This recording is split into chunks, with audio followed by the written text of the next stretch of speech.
Oh no, jeez. She could have taken a nap.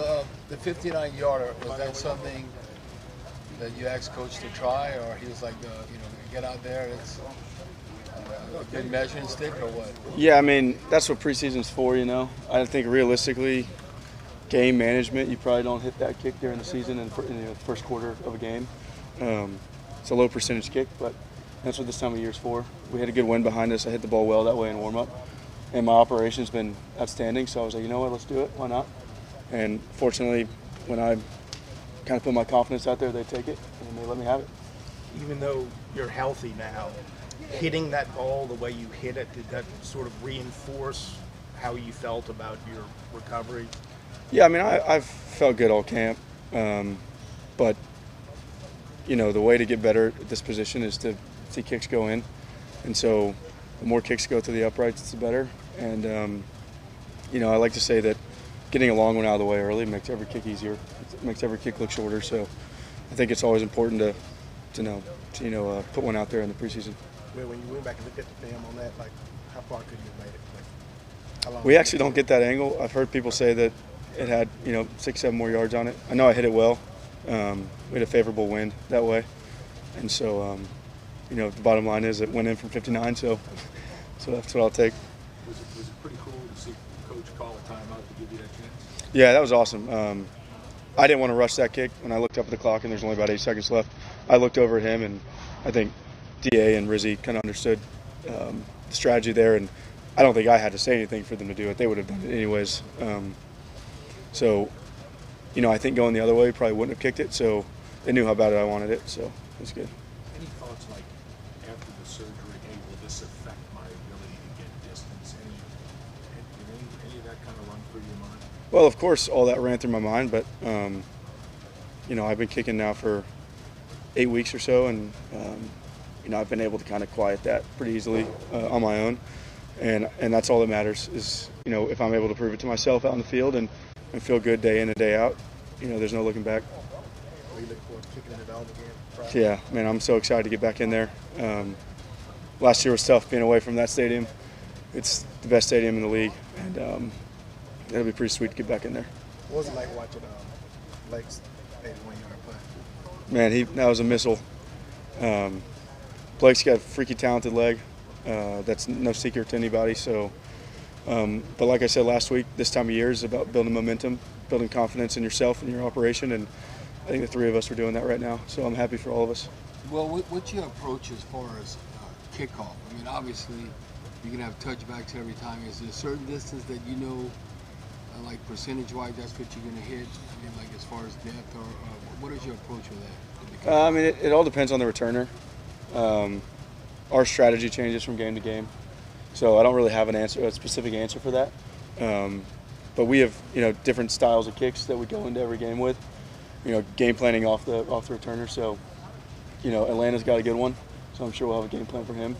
And changes every week. So which was more impressive, your field goal or Blake's punt? I think they were both good.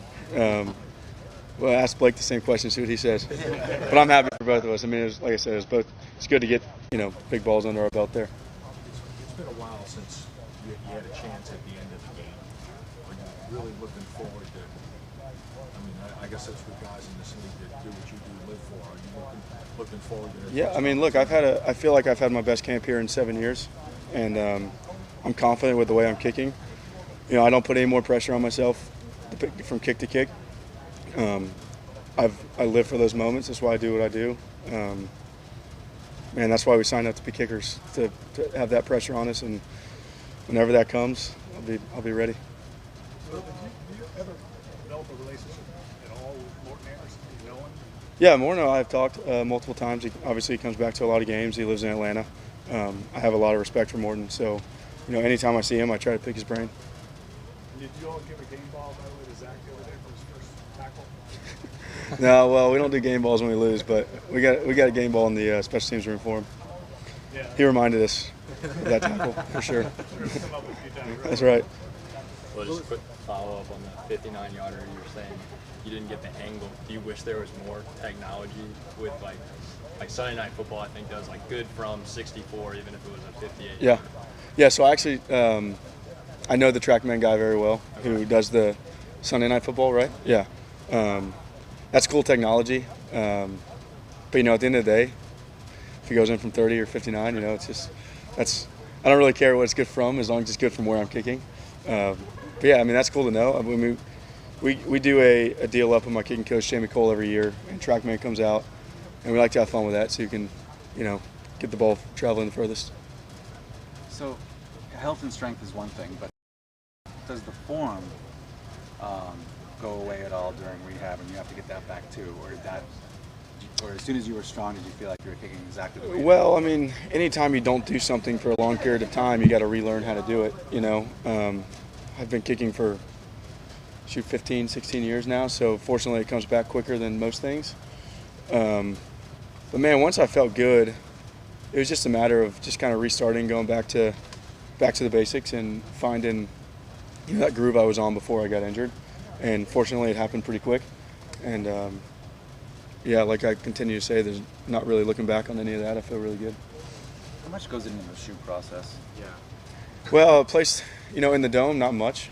But when you play in a place like Green Bay, Chicago, Pittsburgh, Cleveland, you know, I have a pretty aggressive plant, so I like to wear studs for those games. You know, a lot of guys wear 2 soccer cleats. I'm a guy who wears a football cleat on the left and a soccer cleat on the right. Gives you a little more stability. But other than, you know, the length stud I use on outdoor games, I don't put much weight into it. Whatever I'm comfortable in, I play in. So how much went into like picking that shoe, for example? I mean, 'cause there's a bunch of different soccer shoes you can choose too. Are you looking for? Well, the problem with soccer shoes is they come in every bright color possible. So the first thing is to find a color that I'm allowed to wear. And then I've kicked in Vapors almost my whole career. I wore some Tiempo a few times, but man, really not much goes into it. It's the durability and the weight of them. And they're the lightest cleat in the game right now, so that's why I wear them. Shout out Nike.